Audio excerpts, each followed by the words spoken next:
Bonjour mesdames, bonjour mesdemoiselles, messieurs, fidèles téléspectateurs d'Oreb Télévision et vous également qui nous suivez à partir de Facebook, YouTube. Nous vous disons grand merci de l'attention soutenue que vous avez toujours accordée à nous suivre à travers cette émission. À la présentation, c'est votre frère Willy Massosa. Aujourd'hui, comme vous le savez, nous sommes basés ici à Madimba, dans les territoires de Madimba. Nous sommes en train d'investiguer sur les problèmes liés au développement de ces territoires. Et là, nous allons parler de la nationale numéro 16, qui est une route qui traverse des territoires importants de ces districts, de cet ancien district de la Lukaya. Et c'est un territoire qui, nous pouvons dire, est le premier territoire qui a existé dans notre pays, la République démocratique du Congo. Je ne suis pas seul, je viens d'avoir cette opportunité d'être accepté par un grand notable de ce coin. Il est en même temps député honoraire, chef de groupement de ces territoires de Madimba. Il s'appelle l'honorable Stanislas Makaya Makitaya. Bonjour honorable. Bonjour monsieur Willy. Mais il faudrait d'abord commencer. Mon nom c'est Makana. Je m'appelle Stanislas Makana Makitaya. Voilà, donc c'est Stanislas Makana Makitaya. Voilà, merci beaucoup et je vous crois en bonne santé et nos vœux de meilleurs, de nouvel an. Merci beaucoup de vœux. Nous aussi, nous essayons de vous les réciproquer. Merci. Ça fait un honneur et un plaisir pour nous d'être assistés par un homme de la presse. Parce que l'homme de la presse vient prendre les informations qui se passent dans le groupement pour les communiquer ailleurs. Évidemment, comme dans tous les coins du pays, les problèmes ne manquent pas, mais les nôtres sont un peu plus criants. Parce que c'est la raison pour laquelle nous sommes ici d'ailleurs. C'est un cri d'alarme que nous voulons lancer aux autorités de ce pays pour essayer un peu d'accorder un peu d'attention au territoire de Madimba qui, contrairement aux autres provinces, aux autres territoires, avance. Mais nous essayons, nous reculons parce qu'il n'y a pas des éléments qui peuvent nous permettre d'aller de l'avant. Honorable, vous venez de le dire, c'est un territoire qui est presque reculé. Mais qu'est-ce qui est à la base de la pauvreté dans ces territoires de Madimba? La base de la pauvreté dans le territoire de Madimba, la base de la pauvreté, s'il faut l'appeler, parce qu'il n'y a pas d'usine, il n'y a pas des entreprises qui génèrent les fonds qui peuvent développer le coin. Peut-être par le fait que les communications font défaut. Vous savez que vous avez signalé tout à l'heure, c'est le premier territoire. Mais pour le moment, nous ne communiquons pas avec les autres parce que nous n'avons pas d'aéroport, nous n'avons pas de routes. Justement, actuellement, la route, c'est le premier élément de communication dans un coin. Mais nous, malheureusement, la seule route que nous avons, la seule route qui divise le territoire de Madimba, qui traverse en fait le territoire de Madimba de gauche à droite, cette route est dans un état délabré. Donc nous ne pouvons pas développer un camion pour quitter un coin, arriver à un autre coin. Il faut 2 ou 3 jours dans le même pays. Il faut 2 à 3 jours pour que le camion arrive.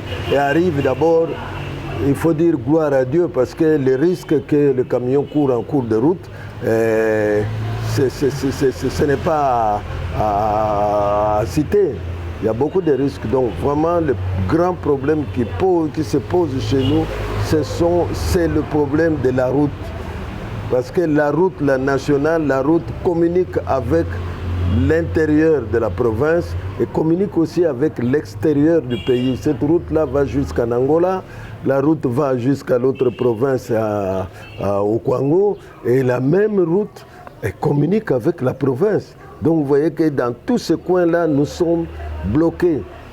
C'est pourquoi nous lançons un cri vraiment de détresse aux autorités de penser à cette route. Une fois la route rétablie. Comme ça, il y aura de développement parce que vous savez, le territoire de Madimba, c'est un territoire à vocation agricole. La vocation agricole, quand les paysans cultivent, ils doivent évacuer des produits. Pour évacuer des produits, il y a des routes de desserte agricole. Mais ces routes de desserte agricole débouchent vers la nationale qui amène les produits à la province ou dans la capitale. Donc si jamais cette route n'est pas en bon état, vous comprenez que c'est un ralentissement d'activité du territoire. Donc je vois bien, là vous parlez de la nationale numéro 16. Absolument. C'est la seule route que nous avons. Nous, la route nationale que nous avons, c'est la route nationale numéro 16. Oui, cette route a eu la grâce, dirais-je, ou la malchance d'être inaugurée. Bon, pas l'inauguration, mais il y a eu des lancements des travaux qui ont été exécutés par de grandes personnalités. Et nous pouvons dire qu'il y a l'un des chefs de l'État honoraire de notre pays qui est passé même lancer les travaux qui a été reçu par vous, la notabilité de ce territoire. Qu'est-ce qui fait que malgré cela, malgré cette volonté politique, mais apparemment rien ne s'est fait? Mais c'est là le problème. Nous nous posons la question parce qu'il y a beaucoup d'autorités qui sont passées par ici pour relancer les travaux de la route. Vous avez cité d'ailleurs le président honoraire, ça doit être Kabila, qui est passé ici, qui nous a donné toutes les garanties. Mais depuis son départ, personne, les ministres, je n'en citerai pas beaucoup, mais il y a beaucoup de ministres qui sont passés ici. La province même s'est impliquée. Je me souviens une fois, le gouverneur, l'ancien gouverneur Atou, est venu relancer les travaux. Mais ça ne fait qu'au niveau de relancement des travaux. Après ça, rien ne se fait. On envoie souvent l'office de route qui vient faire une comédie, remblayer la route. Après quelques temps de pluie, la route redevient à l'état de départ.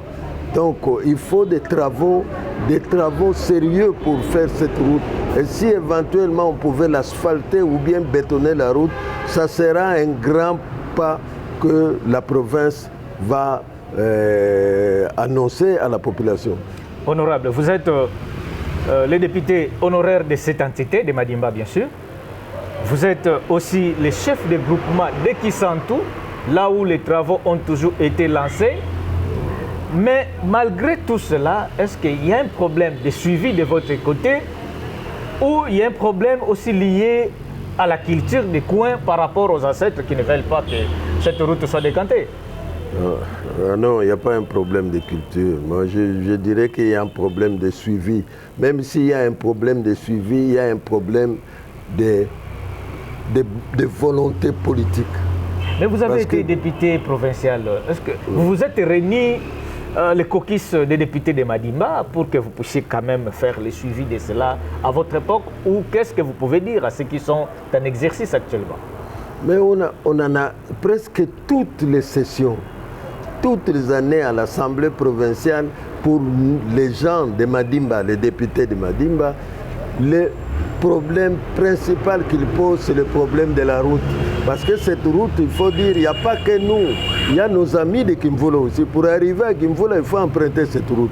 Donc tout le temps, on pose ce problème. Il y a même des fois où on allait à Kimvula pour des missions, bien peut-être pour d'autres choses.